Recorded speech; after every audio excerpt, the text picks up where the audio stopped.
जब अपने पति लक्ष्मण की मौत की खबर सुनकर जोर जोर से हंसने लगी उर्मिला। आखिर क्या कारण था उर्मिला के हंसने के पीछे? जैसा कि हम सब जानते हैं कि रामायण काल में भगवान राम को 14 साल का वनवास तय हुआ था। उनकी पत्नी सीता ने सहज ही वनवास पर जाना स्वीकार कर लिया था। वही बचपन से श्री राम की सेवा करने वाले लक्ष्मण ने भी भगवान राम की सेवा के लिए वनवास पर जाने का तय किया और अपनी माता से अनुमति ली।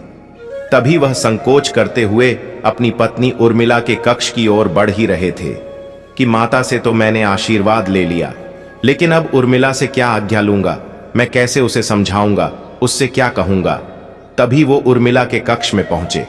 वहां उन्होंने देखा कि उर्मिला आरती की थाल लिए खड़ी है। उर्मिला लक्ष्मण जी से कहती है कि आप मेरी चिंता मत कीजिए, आप अपने भ्राता की सेवा करिए, क्योंकि सबसे बड़ा धर्म है कि आपकी सेवा में कोई बाधा ना आए, इसलिए मैं आपके साथ जाने की जिद नहीं करूंगी। यह सुनकर लक्ष्मण जी प्रसन्न हुए, कहा कि तुमने तो मेरा सारा संकोच ही दूर कर दिया। इसी के साथ उर्मिला ने एक दीपक जलाया और कहा कि मेरे नाथ के सांसों को कभी बुझने मत देना।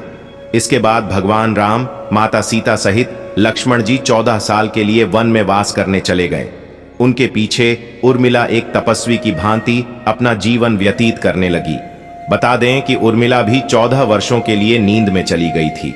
दरअसल इसके पीछे का कारण है कि लक्ष्मण हर समय भगवान राम और माता सीता की सेवा में लगे रहते, इसलिए उन्होंने नींद की देवी से वरदान मांगा कि उन्हें 14 वर्षों तक नींद ना आए, ताकि वो चाहे सुबह हो या रात हर समय अपने भ्राता की सेवा कर सके। नींद की देवी उन्हें यह वरदान देने के लिए तैयार हो गई, लेकिन उन्होंने कहा कि आपके बदले आपके किसी करीबी को सोना होगा, और यह काम संभाला उनकी पत्नी उर्मिला ने। कहते हैं कि जब लक्ष्मण और मेघनाथ के बीच युद्ध हुआ था, तब उस समय लक्ष्मण जी मूर्छित हो गए थे। तब हनुमान जी उनके लिए संजीवनी बूटी लेने गए थे। संजीवनी बूटी लेकर जैसे ही वो अयोध्या से गुजरे, तो हनुमान जी को राक्षस समझकर भरत ने उन पर तीर से हमला किया और हनुमान जी नीचे गिर गए। हनुमान जी ने भरत जी को सारी बात बताई कि किस तरह रावण के पुत्र मेघनाद ने लक्ष्मण जी पर हमला कर दिया है, इसलिए वह उनके लिए संजीवनी बूटी लेकर जा रहे हैं। वही आपको बता दे कि जैसे ही लक्ष्मण जी मूर्छित हुए, वैसे ही उर्मिला जी भी अपनी नींद से उठ खड़ी हुई थी। जहां भगवान राम जी की माता कौशल्या ने यह सब सुना, तो उन्होंने कहा कि राम से कहना कि लक्ष्मण के बिना वो भी अयोध्या में पैर ना रखें। वहीं दूसरी ओर माता सुमित्रा ने कहा कि भगवान राम से कहना कि अभी भी मेरा दूसरा पुत्र शत्रुघ्न मेरे पास है, अगर जरूरत पड़ी तो मैं उन्हें भी भेज दूंगी। मैंने दोनों बेटे भगवान राम जी की सेवा के लिए ही तो जन्मे हैं। माताओं का ऐसा प्रेम देख हनुमान जी की आंखों से भी आंसू आ गए। वहीं जब हनुमान जी ने उर्मिला को देखा, वो चुपचाप खड़ी थी।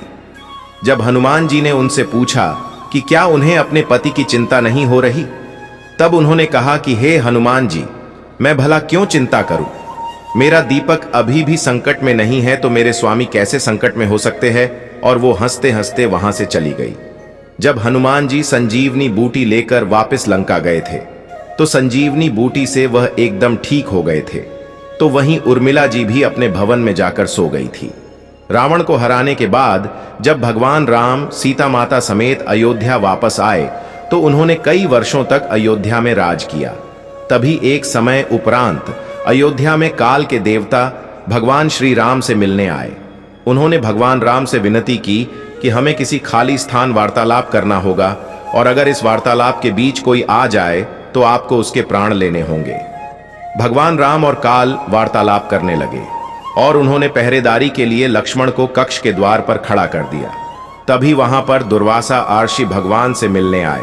लक्ष्मण जी ने जब उन्हें रोकना चाहा, तो उन्होंने मुझे भगवान राम से मिलने दो, नहीं तो मैं पूरी अयोध्या नगरी और उनके वंश को श्राप दे दूंगा। तभी अयोध्या को उनके श्राप से बचाने के लिए लक्ष्मण जी स्वयं उस कक्ष में प्रवेश कर गए। तब उन्होंने देखा कि भगवान राम काल जी वार्तालाप कर रहे हैं। काल वहां से अचानक गायब हो गए। तब उसके बाद भगवान श्री राम को न चाहते हुए भी अपने भाई लक्ष्मण को राज्य से निष्कासित करना पड़ा। राज्य से निष्कासित करना मतलब कि अपना देह त्यागना। ऐसे में लक्ष्मण जी ने स्वयं अपना देह त्याग दिया और जब यह बात उर्मिला जी को पता चली तो वह जोर जोर से हंसने लगी और बोली, मेरे पति ने सदैव धर्म का पालन किया है। अपने ज्येष्ठ भ्राता भगवान श्री राम का हमेशा ही उन्होंने पूजन किया, उनकी और माता सीता की पूजा की, और आज अयोध्या वासियों और हमारे वंश को श्राप से बचाने के लिए उन्होंने अपने ऊपर एक सबसे बड़ा दोष ग्रहण किया और अपना देह त्याग दिया।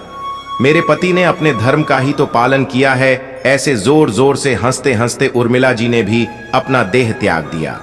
मित्रों, वीडियो में अंत तक बने रहने के लिए धन्यवाद मित्रों।